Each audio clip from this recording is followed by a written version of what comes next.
Assalamu alaikum and good afternoon. A very warm welcome to all our participants and all the listeners across UAE who have gone live on Facebook and our other social media channels.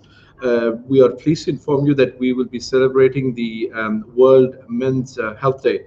And this is first time that Prime Digital has incorporated multi-specialty doctors. So this is a good platform. I request all the viewers and listeners to please come forward with their questions and any concerns. This is a very dynamic team. I'm very honored and very happy to have these panel of specialists with us today. They have a vast experience combined, more than 50 years of experience collectively, which is another feather to the cap of Prime Digital Health. Without further ado, I would like to introduce my panel of doctors today. I would start with our General Surgeon, Dr. Alok Chobe, who has joined us today from Prime Medical Center. He has extensive training in surgery. He's a very well-known surgeon and a very keen physician who's been working with Prime. I would move to the second one, which is Dr. Abdul Sabur Rizvi. He is our specialist urologist. He deals with all sorts of kidney, ureter, bladder problems. He works with Prime Medical Center. Vast experience again with all urological cases.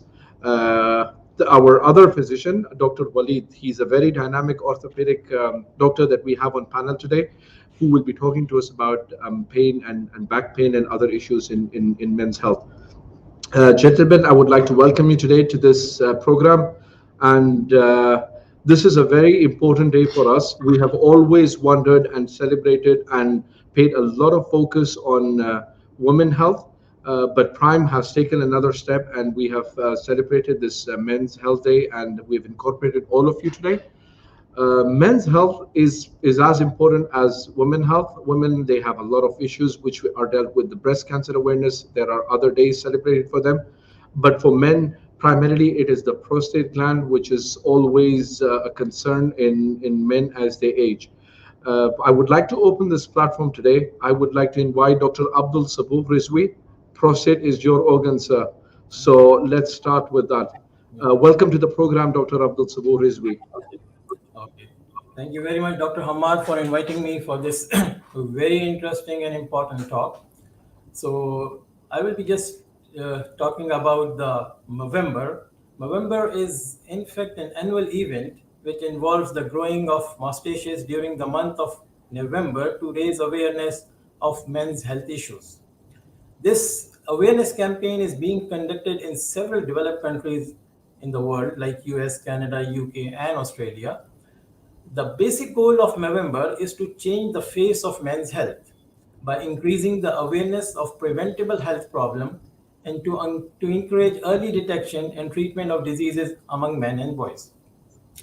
The history of Movember, in fact, dates back to 1999 when a small group of men in Adelaide, south of Australia, came up with an idea of growing mustaches for charity throughout the month of November, and they are the one who coined the term Movember by replacing the NO of November with MO of mustaches. Although this idea was originated way back in 1999, but actually it became the movement in 2003. In its first year of inception, only 30 men participated in this campaign, and it could hardly get some national attention. But the subsequent year, around 500 men participated, and then on it became the national phenomena. Soon the campaign spread it to New Zealand and then to other developed countries like South Africa, UK, US, and Canada. In 2010, this Movember Foundation became the official charity in US, and according to WHO Global Journal list in 2012, Movember was one of the world's top 100 NGOs. Since its inception, the Movember has raised like million of dollars, and approximately they have earned around $837 million and funded around 1,200 projects in 20 countries, and mainly focusing on prostate cancer, testicular cancer, men's health issues like depression and suicide prevention. So the question which arises here is, why do we need campaign like Movember for men to do regular health checkups? The statistics show us that men deals with more illnesses than women, and they die younger.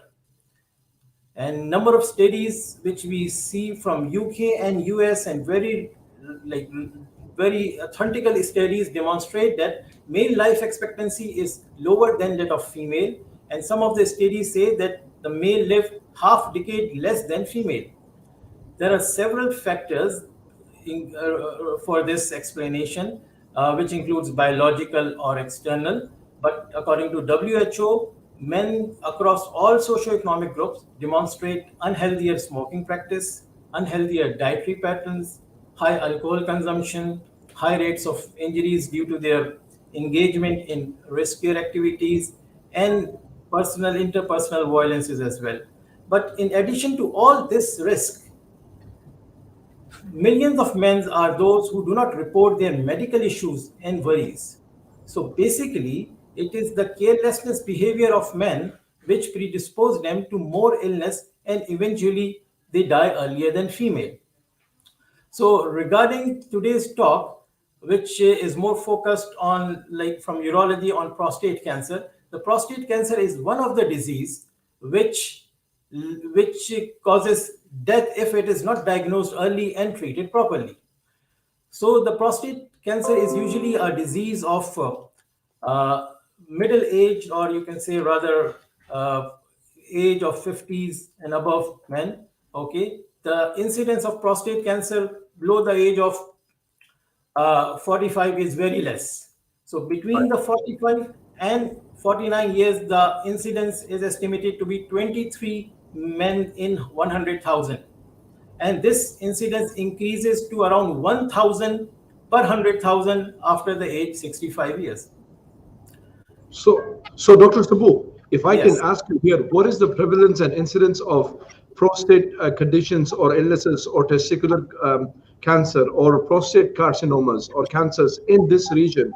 In the men in Dubai, what are they supposed to worry about? And what is the clinical features? What are the sign and symptoms that they look for and they can come and see the urologist?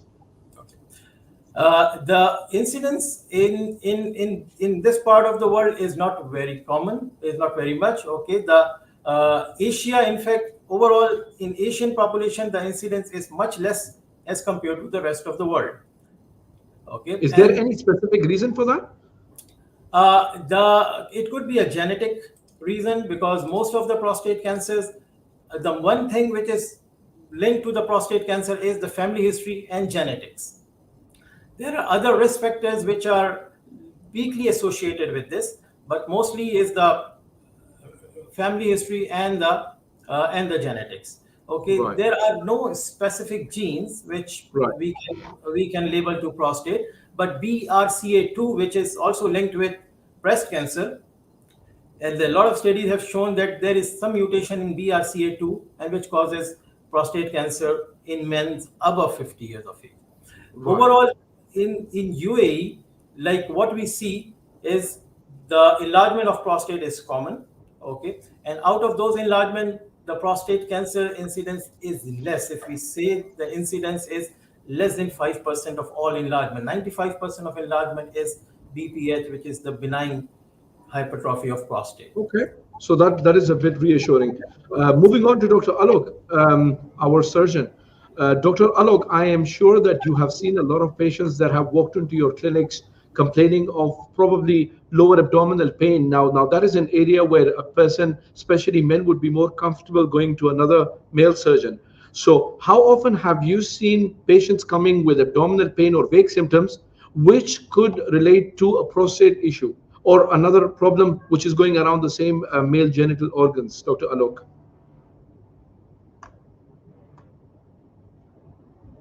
Doctor, Dr. Alok, can you hear me? yeah, I can you think hear you're on me? mute. Yeah. Good afternoon, everybody. Good And afternoon. regarding Dr. Hamad's questions, the incidents which we receive of the pain abdomen patients usually coming and walking directly into the OPD, and which come to be and later on get related to the prostate cancer or prostatic problem. You can say it is out of 100. If I say, then definitely there are at least 2 to 3 patients which are coming with such kind of symptoms which relate directly to it. thing which he was telling about the incidence and all those things. Normally, when we say prostate, we see the prostate enlargement also and the prostate cancers also. So when we go and evaluate prostate cancer, prostate enlargement, and then later on we find some changes or the changes in the ultrasound, then we go and subject them for the prostate cancer workup. And especially the age group which doctor was talking about, in which the incidence is high, we are always opening our eyes for those things. What I have observed is that the prostate enlargement as such is comparatively to the other society is less. And it was my observation, as well as I have discussed with a lot of my colleagues, is the way, I don't know, but it is something for the research purpose also, that it's the way the people sit and discharge the urine.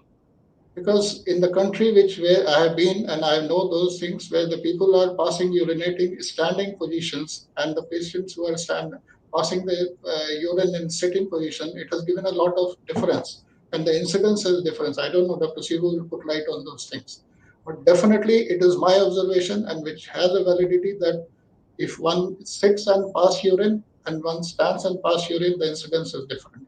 This is something So which you mean to say, so you mean to say, Dr. Chobe, that the squatting patients who are squatting or people who squat to pass urine, are they at a lower risk of having prostate or other carcinomas in the region, in Yes, the area? definitely. That's what I was pinpointing it. The people who are sitting and passing, squatting position, the urination, the chances of prostate enlargement is very less, which I am clearly observing when I moved from India or some places where we see that there is a different practice which is being done.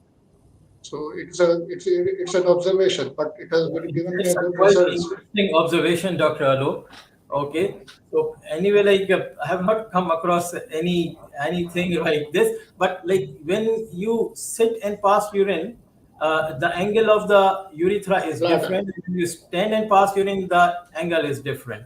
So that Yes, could be one of exactly. the reason. But anyway, this is one observation which is quite Interesting. interesting. Interesting. So Yes. this is new information, and I think very vital information, because Yes. as Dr. Alok also mentioned, this region, we are more notorious in this part of the world or Asia countries, especially the subcontinent, that men are more used, men when they urinate or when they pass stools or when they go to the toilet, squatting is the ideal position for that. So this is very good information. I'm sure a lot of people are going to come back to us on questions with this.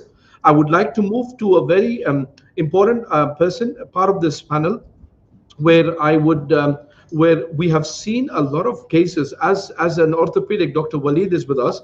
I would like to ask Dr. Waleed, in your practice, as men who present with prostate conditions, if the patient is not diagnosed early in prostate carcinomas, in orthopedic point of view, how often do you see patients who have come with low back pain or other bony pain that you have suspected that we could go back to finding a cause of cancer in those patients? Dr. Waleed.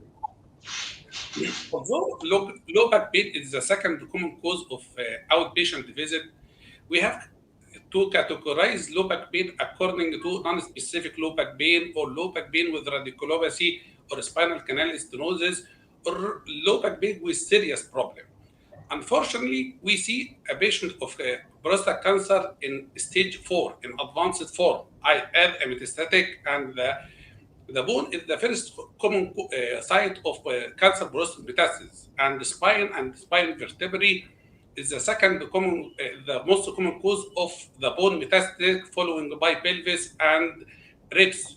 So any patient with low back pain, we have to see the red flag. In low back pain, red flag is very important. If low back pain more than 6 weeks, if low back pain with bladder dysfunction or bowel dysfunction, unexplained fever, unexplained weight loss, we have to deal and look again for the X-ray and re-evaluation of the patient. Cancer prostate affect bone health and strength. So the patient may be presented by fracture, by severe pain, not correlate to the X-ray and the clinical manifestation. So we have to do all work out, X-ray, CT, MRI, even bone scan to evaluate how it is solitary or widespread metastasis. As known, we have more than 500,000 to 1 million in US live with advanced prostate cancer. So in orthopedic, we have to do our best to keep the patient moving pain-free to deal with the cancer prostate complication and of metastatic, and even the hormonal therapy in cancer prostate treatment affect the bone strength and cause bone loss and joint pain, and may be produced to pathological fracture. And we have to advance our way in this patient. He has middle or old age and have bad general condition, how to deal with fracture, pathological fracture spine in minimal invasive kyphoplasty and some minimal thing, and have to improve even FDA approved treatment for prevention of cancer prostate, which help us to prevent even the surgery of spinal fixation, spinal decompression, of even radiology if the patient have agonizing pain before medication. Right. Thank you. Before we move forward, I would like to welcome Dr. Faraz Muhammad, our specialist cardiologist from Prime Medical Center. Dr. Faraz has joined us to give us input about patients having cancer or other problems in men which are related to the heart. Dr. Faraz, welcome to the program. Thank you, Dr. Ahmad, for introducing me and letting me join the platform here. It's a pleasure to join all the specialist doctors and to be part of Prime. So today, you can ask me whatever questions you want to, whatever topics we have to discuss about, whether prostate, whether about men wellness. I'm here to, clear the doubts and give insights on that. Right. Dr. Faraz, starting from you, I have one question.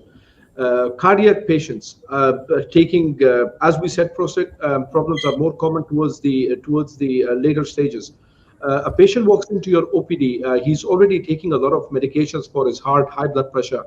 Now, how do you counsel these patients? What are the do's and don'ts of these patients if they have an ongoing prostate issue?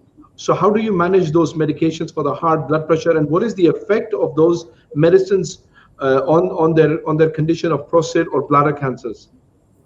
Okay, so first, blood pressure can be due to many reasons, whether it's directly the renin is high or it's an angiotensin or aldosterone system is increased. Sometimes it's because the stiffness of the aorta, the big vessels, it causes blood pressure to be high. At other times, it's the prostate gland that is, compressing on the smooth muscle, and the smooth muscle cells are getting contracted, which causes the blood pressure to get high. So what we try to do is we try to give them this alpha adrenergic blockers, so it relaxes the smooth muscles, helps to increase the urine flow, and it also improves the symptoms for the patients who are having prostate cancer, as well as benign prostatic hyperplasia. So if their hypertension is resistant, is not being controlled with the normal antihypertensives, then this is the line of medicine that we try first. And if still it's not working, then maybe centrally acting antihypertensive like clonidine or moxinidine can be used for them. Right. Thank you. Dr. Abdul Saboo, what are the most important signs or the red flags that a person, male specifically, because we are talking about men's health, men should look for and run to the surgeon or the urologist if it comes to do with the bladder or the prostate?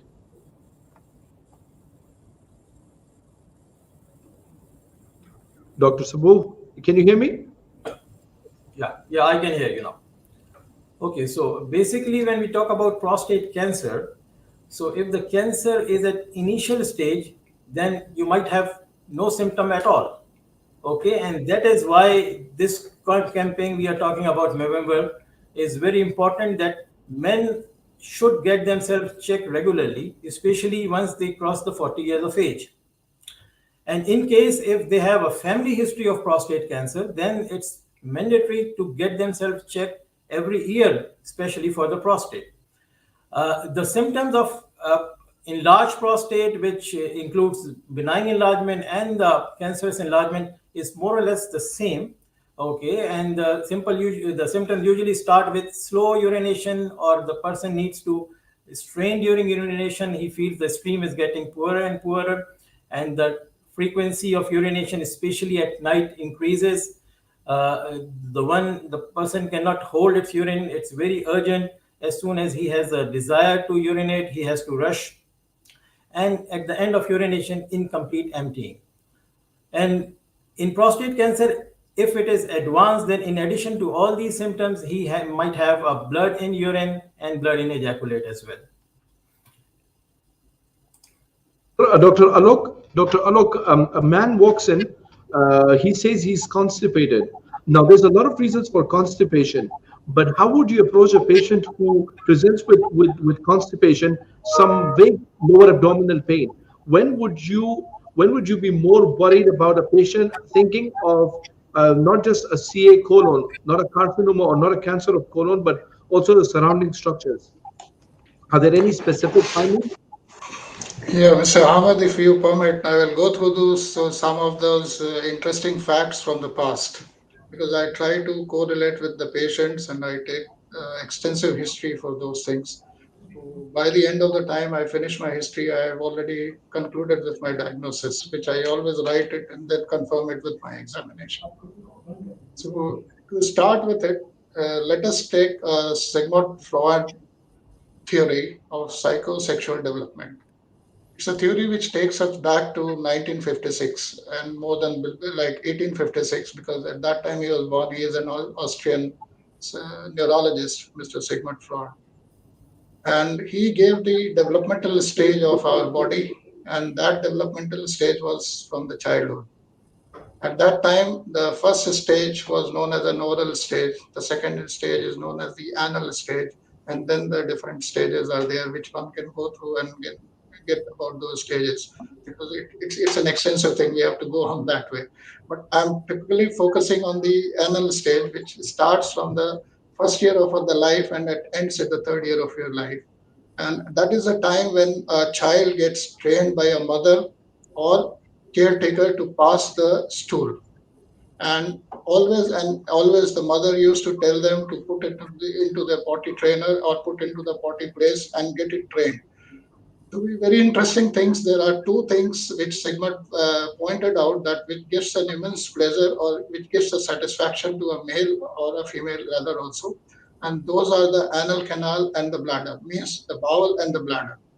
So if at that stage of the life, if the children they get against the mother, if they get against the mother, their psychological developmental goes according to that.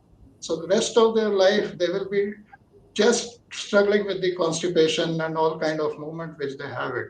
So this is not interesting that at that time they are having. If you go through their history and all those things, you will come to know. So now a child has been trained, a child has been put for everything, but he comes to Dubai or he comes to any other place where he's going outside, and his all habits of eating and everything spoils. And then it comes like he has to make a habit and time when he can pass the stool or when he can do those things. Most of these patients which walk in, if you ask them, their life is totally deranged because of their work schedule or there is works, whatever work they are following all the time which they are eating and the type of food which they are eating. So it is very important to know for us regarding these things. So if a patient, as you said, that if a patient walks in your clinic and you are asking for it, another thing of physiology comes with the circadian rhythm. It is a rhythm which originates in the second part or the first part of the small intestine, which puts the pulses at every day at particular time. And at the end of the day or at the starting of the day in the morning, you have a mass peristalsis which comes in a large intestine. So this rhythm from the small intestine reaches to the large intestine, and then every day you feel an urge to pass this too. This is very important to understand because if you understand that what is the timing and when he is passing it out, that is something there. At the same time, if you feel with the patients and the different type of cultures which we see here, for us or for the eastern side of people, it is mandatory that they go and pass every day in the morning. But in the western part, if you go, there may be 2 days or 3 days. For them, it's a normal course. But when it deviates from those things, it goes into the constipation. Now coming to the vague pain which we have. Mainly, I'll be focusing, like I'll be telling and I'm asking in the first questions with the patient is that which part of abdomen you feel pain. He will say either he will localize the pain on one side or he will localize the pain on the generalized pain on the other side. At the same time, the second thing is that how altered is your bowel habits. So if your bowel habits is altered, then he will tell, yes, doctor, I have this and that. The third thing which we usually ask is that, do you contain any blood or mucus into the stool? So now this is the time, if he tells about it, it gives us an alarm. So when you treat the patient, you take account of all those things. But when you get alarmed by these specific, so just a small things that he has a blood or he had a mucus in the stool, some people will say like sputum is coming in the stool itself. So this is something which we when get alarmed, and we need to look for the anything which is arising in the colon. Right, right. Thank you, thank you. That was a very detailed explanation, but I think there's a lot of information there which is well taken. My question to Dr. Walid, patient these days, especially men, when you sit with a group of friends, and if you tell someone I have some bone pain, the first thing your friend does is tells you, he becomes a physician and says, why don't you take some calcium or why don't you take some vitamin D? Vitamin D, I understand. What is the role of calcium, Dr. Walid, in patients who might have some sort of cancer or those who are having cancer and they start taking calcium supplements for their joint or bone pain? So, is there any relation between calcium and cancer? Prostate cancer have serious threatening life problem is hypercalcemia. So when we deal with the patient of low back pain, we ask for blood test. If the blood test there is anemia, there is hypercalcemia, there is change in alkaline phosphatase or phosphorus, it alarms us there is some sort of bone destruction or bone metastasis. The daily requirement for bone health is not more than 1,200 calcium per day. Vitamin D, you have to take about 800 international units per day. Any men over 40, over 50, you have to do routine daily exercise, weight bearing exercise, exposure to sun, much drink water. All of these keep bone health. So sport activities is essential for bone to prevent osteoporosis in women and in men. We're facing many cases of osteoporosis now in men, and it is not too old. Second thing about medication, if he manage with corticosteroid, he have to do blood test for vitamin D. He have to routine blood test for the testosterone level, and many things which give alarm for us. It is a simple thing. He have to take a supplement, or he have some issue about cancer, prostate, or anything else. Thank you. Thank you. Dr. Faraz, moving to you. We will try to shift the topic slightly out of the prostate to make it more generic into the men health. Dr. Faraz, what are the most common cardiovascular diseases in your practice that you have faced with patients, especially men coming these days to you? And what is your advice to patients, and what is the take-home message? How do you take care of these symptoms? Okay, so moving forward, cardiac issues and cardiac diseases are generalized in everybody. It's a chronic process. So how does the basic and the most common that people know about is just a heart attack? And how does a heart attack come? I will just explain you in a little brief. So what happens is there are arteries which supplies blood all over the body, including the heart. So the coronary artery supplies the blood to the heart. So whenever a person has a sedentary lifestyle, or he is having food which is unhealthy, whether he has a hereditary hypercholesterolemia or an issue of family history of heart disease, and when they don't do proper exercise, they don't follow a proper diet, and their cholesterols have been raised for a long time, and they haven't been attending it and have been neglecting it. So slowly, these the cholesterol particles start to accumulate in the lining on the arteries. And it's a gradual process, so 10, 15, 20 years, depending upon what other risk factors they're having, like whether they have diabetes, whether they have blood pressure, whether they are smokers, and all those things take a big role on it. So when the blockages have already reached around 70%, Then just a sudden trigger is required. Once a trigger requires, and the plaque can just rupture. And many researchers, it has showed that the Asians especially, they have a tendency of plaque rupture very from a very sensitive place. And once that happens, then the blockage occurs in the arteries. And once the blood supply stops to that place of the heart, then the oxygen doesn't reach, and then a person gets the chest pain and symptoms, and then he's termed that he has got a heart attack right now. So this is a very common thing. So it can be prevented from the start if people follow a proper diet. They don't eat too much of fatty food, and they don't eat too much of deep fried food. They can change the oil, and take necessary steps, walk 35 minutes at least every day.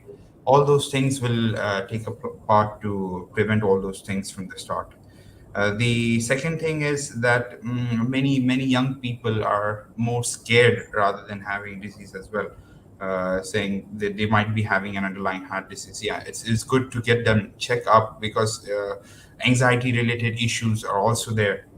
Some people are scared that because even if they have a slight chest pain, and they will feel, because they're not aware of what exactly heart disease is, so they require proper evaluation, so that if we do a specific test, like sometimes if there are some valvular causes of chest pain, it might just give you atypical chest pain, which concludes that he might have a small or trivial or trace mitral regurgitation, or sometimes aortic regurgitation, which will cause atypical chest pain, which is not typical of a coronary heart disease.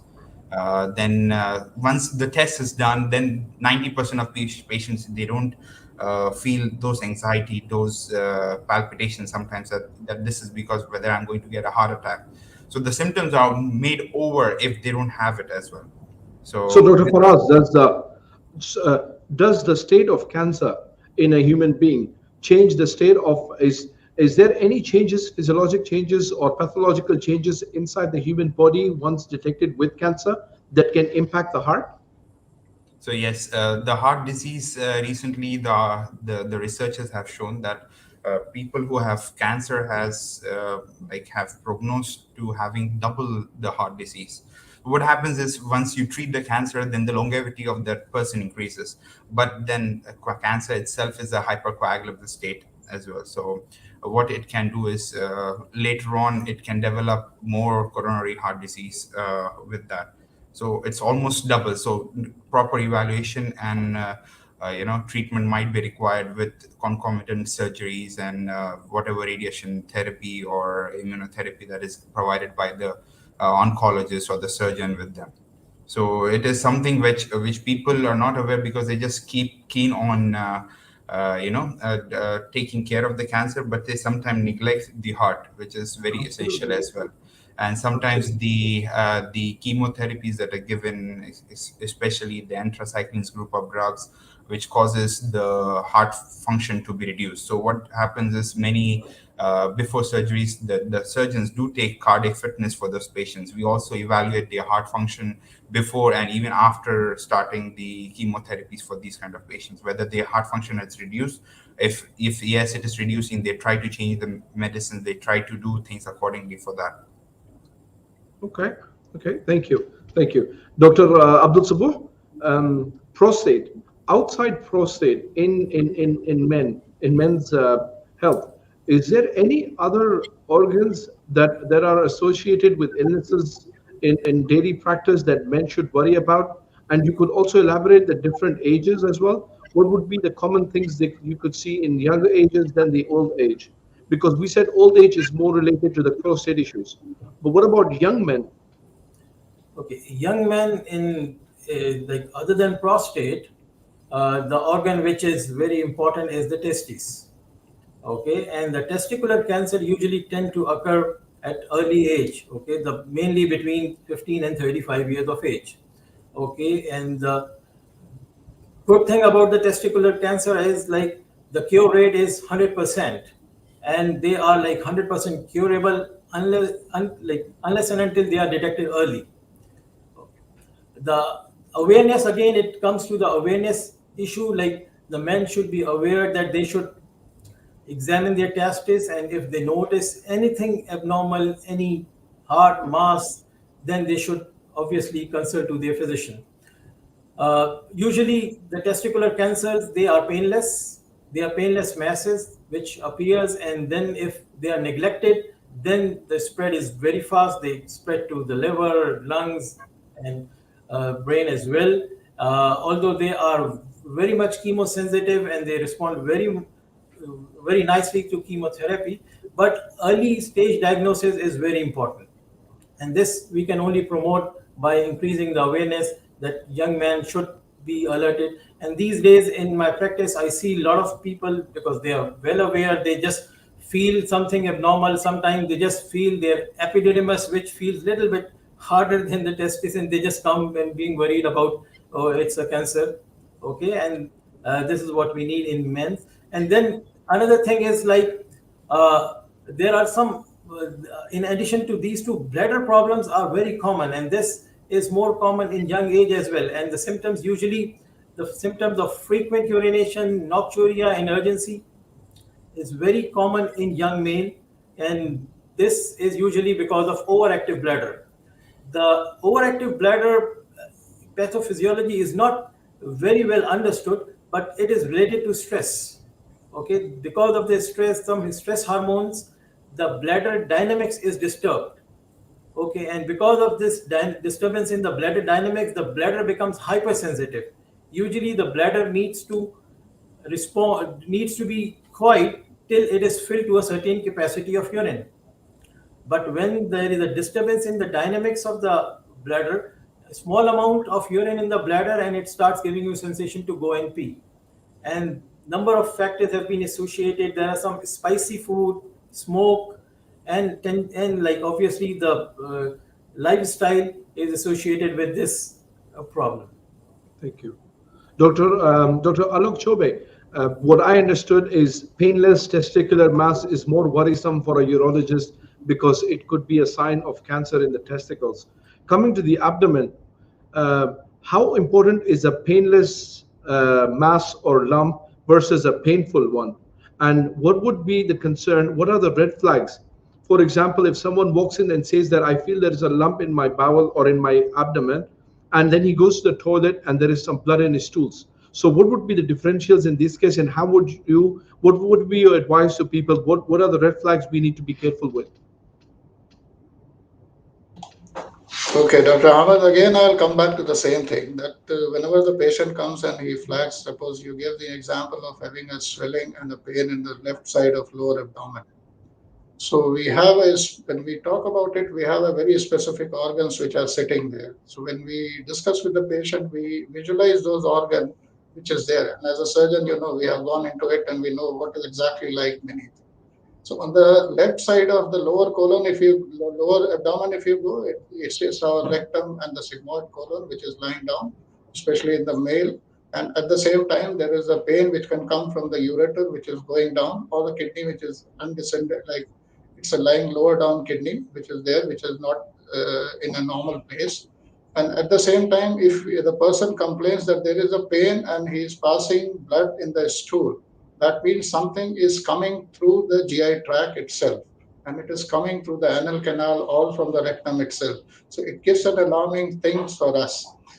I'll take you back because I'll complete my things with those which I was telling last time with the segment fraud, is that if you ask a patient or anybody what is the single two activities which he does in his life daily which gives him maximum satisfaction, so the answer will be peeing and passing a stool, if I'm not wrong. Because these are the two basic things which gives the maximum satisfaction to the person. And if his bowels are altered, and if he is not related to them, then what we are talking about, the mental health, goes with the WHO definition of that it's a complete state of physical, mental, and social well-being. So it takes away our two part of that. One is the social and the mental part of that. So the health, it automatically get deteriorated from that, and the guy or anybody is thinking about where and how I have to pass it. So this kind of swelling which comes super added on this, it gives a second again, and insecurity feeling, and they usually come to us. And when we examine it up, these are the 2, 3 basic things which we see on that left side of it. And then we go with some different tests and all those things to differentiate whether it is coming from the colon or something different like that. Right, right. What about the prevalence of hemorrhoids, Dr. Alok? How common is it in men compared to women? And in your practice, is there anything that can be avoided? Is it more common? Yeah. If you sit in my OPD, and if I see, suppose, 50 patients, so there are 15 patients which come with such kind of complaint. From a diagnostic point of view, which they have in their pre-face or pre-mind, everybody is having a piles. So it is something that we know that there are around 17 to 18 conditions which needs to be differentiated, and a treatment is different. So for an example, I say that if the bleeding comes, the bleeding is the first sign of an hemorrhoid which is coming there. Because if the patient doesn't have bleeding, means he never had a piles, he never had a hemorrhoids. But again, there is a catch. When the hemorrhoid is an external, it never bleeds. But it is termed as an external hemorrhoid, which is actually a different terminology for that. So when you talk about bleeding, which is coming with there, and the patient says and say, doctor, I have a pain, but I never had a bleeding. Immediately you should think about it that this is not a hemorrhoid. This is something which is going towards a fissure or some different diagnosis like an external hemorrhoid, which is getting pressed over it. But as you're asking about the incidence and all those things, yes, majority of the patient, they have a prefixed diagnosis in their mind that yes, it is a piles or a hemorrhoid. But truly speaking, when you sit with them and you differentiate with it, and when you teach them that how it gets differentiated from them, then they know it. I'll just give you a simple example that there are different type of laxatives which we take it and which we give it to the treatment, and a normal general doctor is prescribing a laxative for the patients to take it for that. So there is a bulk laxative which is very common called isabgol. The other laxative which is there, which is called lactulose syrup, which is there, which gives you a complete evacuation. So the isabgol forms a bulk, and lactulose forms a liquid form of the stool. But if you prescribe an isabgol in the fissure patient, the patient will have excruciating pain because of the expansion of that area, because the ulcer gets expanded up. But if you give this lactulose, it will pass on very easily. So it is very important to understand what is coming up and what kind of laxative we are going to give it. For a doctor or for the other, for him also, he will think that I am taking a laxative which doesn't go into that picture. Regarding your questions for those things, like if a patient comes for a pain abdomen with a swelling in this area, I will ask him to go and subject for simple tests like an ultrasound and a stool test, just to find out whether this bleeding is coming and what is the nature of this bleeding. Asking a question whether it's a fresh blood or it's an altered colored blood gives a very hell of a difference about it, because an altered colored blood means it is coming from above the anal canal. It might be a slow bleeding tumor which is bleeding it out and giving it up. But usually the fresh blood comes from the lower end of the canal. So this kind of things you start differentiating from there just by sitting and asking the question for the patient. Absolutely. Thank you. Thank you. Doctor, Wali, question for you. Men these days, long drives, people working in one side of the city, traveling for hours, hour and a half, 2 hours and a half. What is your advice to patients with back pain? And is there any specific posture, any particular ways to reduce these pain? Any exercises pre or post driving? Because a lot of people suffer from backaches and a lot of musculoskeletal pain because of the stress of work, going to work, and the way they go, the mode of transport, driving. In patients with low back pain, about 80% of the population have attack or episode of low back pain. So low back pain may be non-specific, and as the recent guidelines, aerobic exercise is the only evidence A for management of low back pain. For the position, all people, if sit for a long time on the chair, work in the office, they have to have lumbar support and movement head back every 15 minutes, stand for 1 second, not to shorten the muscle and have a non-specific low back pain. All of these with absence of red flag and yellow flag. Some patients have a yellow flag sign that's different. It relate to work, relate to position, if have any episode of low back pain. So it depends on him. So airplane, bus, in the travel for a long time, he have to move his back. Lumbosacral support help much in prevention of low back pain and keep the muscle with the original length. So don't have to have episode even with rest. Some people experience pain mainly after rest. I have low back pain. I can't move straight my back. I have this pain after some time. I have to move my back. So it is some arthritis, some spondylosis. So aerobic exercise is most evident more than everything in treatment and management of low back pain and keep the spine healthy. To the patient move pain free. Thank you. Dr. Faraz, young men comes with chest pains and palpitations. Now, this has become a big issue because, as you said earlier, all these patients, they are afraid of having heart attacks. But for what is your advice for the young population, men who are in their 20s and 30s and maybe 40s? Otherwise, they're healthy, but they come with this weird feeling. I have some tightness and I have some chest pain. My heart beats fast. Am I having a heart attack? So yeah, this is a very common condition, as I explained before. So then if for the mind to be at peace, they need to be evaluated, and for that they come to us. And like once the necessary test is done, like whether an echocardiogram, the valvular issues are ruled out, and if they want like if they are having chest pain on exertion, especially correlating with angina, then if a treadmill test is normal, then more than 95%, they're already relaxed with that.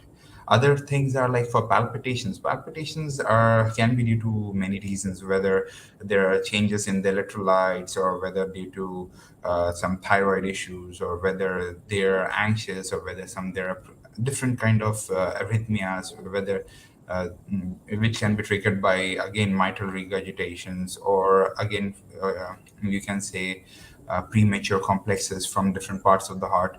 So if the palpitations are there, then we do advise for a Holter monitoring, like a 24-hour ECG, if people have not yet been diagnosed, and it is causing people not to have a normal life, and they cannot do their normal activities, and they're always in stress.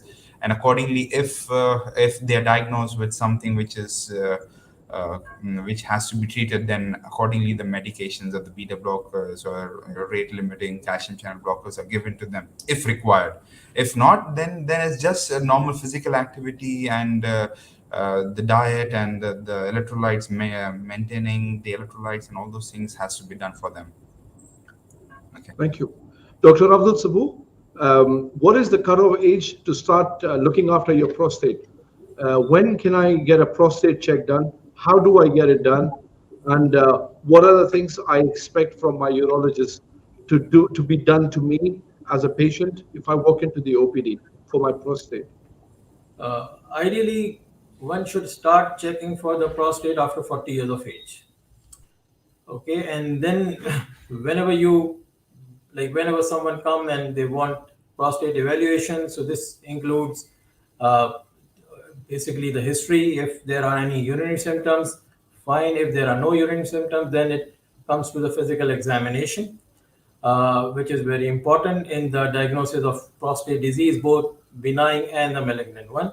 The physical examination, in fact, is a little bit cumbersome and uncomfortable for the patient. It is done through rectal examination. A lubricated finger is inserted into the rectum, but this is one of the important examination, because with this examination, the prostate size, prostate consistency is found, whether there is any hard nodule in the prostate, and what is the number of those hard nodules, and approximate size can be estimated, and also if the examination is painful or not. These all things can be estimated from the digital rectal examination.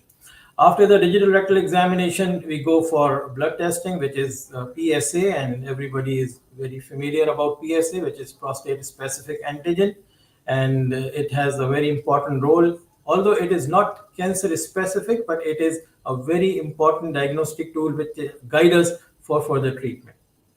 Normally, I would speak little about PSA. The values generally in normal people is without cancer is below 4. Okay, but there are some studies like in which when examination finding is not correlating with PSA values, one can go for biopsy. Above between 4 and 10, the values are in gray zone, and above 10, the values suggest that like 50% of PSA above 10 is cancer. So with PSA, with digital rectal exam, if these two findings are normal, then we just go for a simple ultrasound of the prostate, which can be done per abdominally. Okay, and if that is normal, then all this is these three things all you need. But in case any of these examination shows any abnormality, so we go for transrectal ultrasound and then biopsy, and then this goes on. So basically, after 40 years of age, it is recommended that every man should undergo this exam. Okay, and if this exam is normal and you don't have any family history of prostate, then you can get your next exam after 5 years even. Okay, otherwise, if you have a family history and your first examination is normal, then every 3 years you need to get yourself examined. Thank you. Thank you. So yes, PSA is important. We had another viewer who just asked us a question regarding the importance of PSA, and as you've answered it, this is good enough information. I have another question. Men in their 30s, 20s, 40s, and 50s, what are the tests which are recommended for disease prevention? So this question I would like to put in to all the four gentlemen. I would start with Dr. Alok Chobe. So, for young men and old men, are there any specific recommended tests that you would suggest as a checkup they could do? I would come next to Dr. Waleed and then Dr. Faraz. Dr. Alok, please. Yeah, again, giving me a pretext. Very important for me as a clinician is to take a very elaborated history. I usually take around 10 to 15 minutes time just to sit with the patient and take the history of that to find out what is the exact thing which is going in regarding the physiology and the pathological changes with his body. To be going for a cancer screening and all and following an American Cancer Society guidelines, it is clearly mentioning is that for the cancer, colonic cancer or any cancer which arises in the colon or the small intestine or something, you need to get evaluated after 45 years of age. They have given a real cutoff time that after 45 years of age, you should do some test which is to be done. Okay. Especially they emphasize, as we are previously emphasizing, is the presence of blood in the stool. So they usually, when patient goes to a clinician, they do a simple stool test, which is just to screen whether they are having some blood or some infection or something. But we are not talking about these things. We are talking about some specific blood test like FIT or GOBT or something, which is like to check the occult blood. Very important to understand when you're going to a doctor that the doctor is checking or the test is being done for the occult blood or not. Because occult blood is something which you don't see with your naked eye. And there are tests nowadays available which can differentiate from which organ or which part of the intestine this blood is coming up. Like if you say some like the fecal immunochemical test, which is also called as an FIT, this test is a general test, but it gives a good screening for you that whether you are passing this thing or not. And the other test which we are talking about is that like GOEG based test. GOEG based test is something which becomes more specific with the small intestine and the large intestine. And with that, a simple stool test, you can very well differentiate between the origin of the blood which is coming from there. Apart from this, there are other things which one has to go with this that the doctor told about anoscopy, the distal rectal examination, that is a DRE, and then we follow with the some other specific tests for the various length. Like when you suspect anything in the anal canal, you go for an anoscopy. Then when you suspect anything on the left side, which we were talking about, is that we go with a sigmoidoscopy with a flexible scope. And then if we are suspecting anything higher on the other side, we go for a colonoscopy. For this, the stool-based test is usually recommended they say for their place every 1 year, but we can say that here, at least in our regular medical checkups, which is done every 2 years, this should be properly incorporated and taught to those people. Beside this, if you go with the 20 years, 30 years, 40 years, and 50 years specifically, if the 20 years patient is coming and passing stool, blood in the stool, and the blood is to be ruled out that it is not coming from the lower down, then definitely he or she might require a colonoscopy for that to rule out the polyps. Because polyps are more common in younger age and they bleed a lot. And they later on presents with this. So for me, I will say that 2030 is equivalent for me if the bowel habits are not changed and if you have done a proper diagnosis. There is no screening which we say is this. A proper clinician can differentiate the cause and the presence and from where it is originating. But Thank you. after 45 years of age, yes, one has to be attentive and one has to go with a simple stool test. Along with, if he has an altered bowel habit or something, then again, that is also a stool test to know the inflammatory conditions of the bowel, whether those are the things which is pushing out the blood, and that is the calprotectin. But again, if you just understand this, you are not doing a simple stool test. You are doing the same with the same stool. You are checking for the occult blood. That is very important for you. Okay. So this is something stool, and the other one is in structure, which I told you about the structural checking of colonoscopy and sigmoidoscopy. So 45 is the age group that you would actually ask people to be careful about once they Yes, touch in their mid 40s. yes, Okay. definitely. If the person has got a family history of colonic cancers, or if they have an IBS or inflammatory bowel disease, or if there is a previous history of any polyp is being removed, then they should check every year. Perfect. Thank you. Thank you very much, Dr. Chobe. Dr. Walis, your take on young versus old people. Any specific tests, any specific ways to evaluate these patients? At young age in orthopedic, I totally agree with Dr. Alok. History taking and examination and the radiology is important. And sometimes we have to do the blood test. In young adult, we have to do vitamin D blood test. It is very important. If there is no other suspicion, if we have differential diagnosis, we can ask for a specific blood test for rheumatoid, for ankylosing. Sometimes for malignancy, we have to do peripheral smear, CBC, and blood picture. ESR and calcium, calcium and phosphorus and alkaline. Sometimes, if we have a suspicion, vitamin T with CBC may give us a picture if there is any problem after history and the differential diagnosis what we are dealing with. Thank you.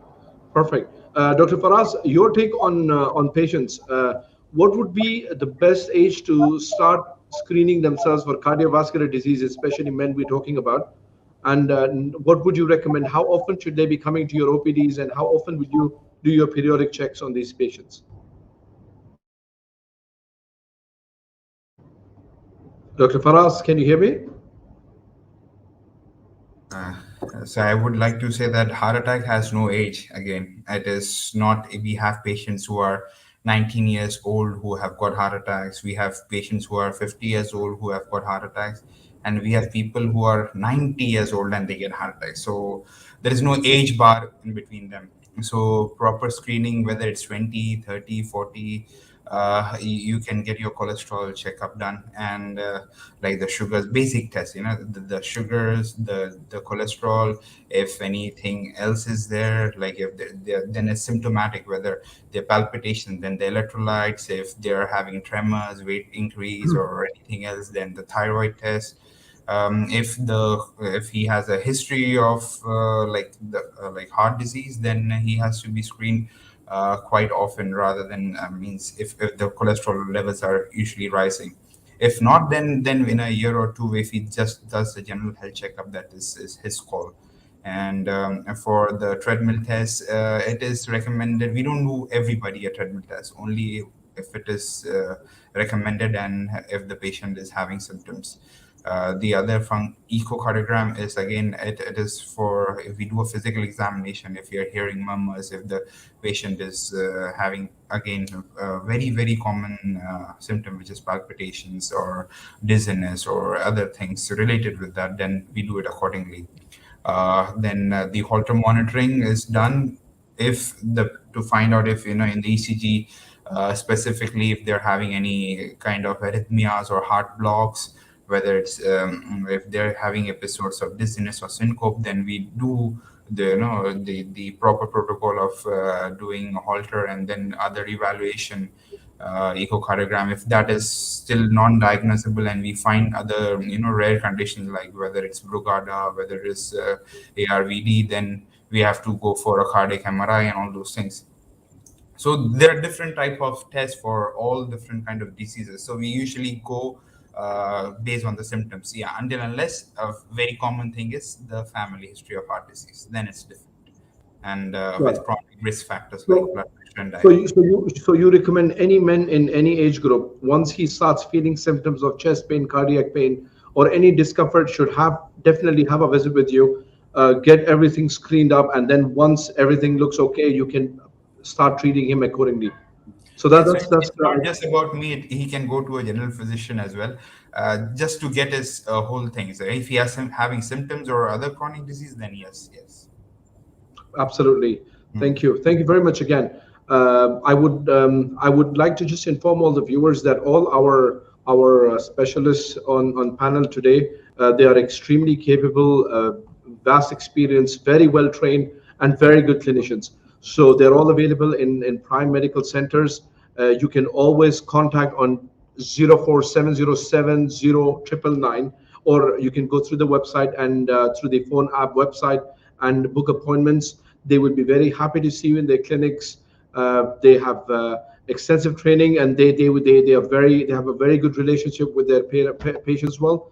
So again, coming to the end of this program, I would like to again say many thanks to all the panel doctors who've taken time out from their busy schedule and joined us today. Dr. Abdul Sabu, our urologist, thank you very much, sir. Dr. Alok Chobe, he's always available with his very meticulous responses. Dr. Waleed, very pleasant personality, very good orthopedician, and we hope that anyone with back pain or other orthopedic issues will definitely see Dr. Waleed. Last but not the least, the person who joined us a little late was stuck up with another patient, shows his dedication. Dr. Faraz Muhammad, thank you for joining us. Thank you all the panel members, and thank you all the viewers for joining us today on this date. And we look forward to more sessions, individual, one-on-one, with specific topics based on demand of public. And the Prime Digital team will definitely come back to you and will do more programs. Thank you everyone for joining us today. Thank you, Dr. Thank Khan. you. Thank you, Dr.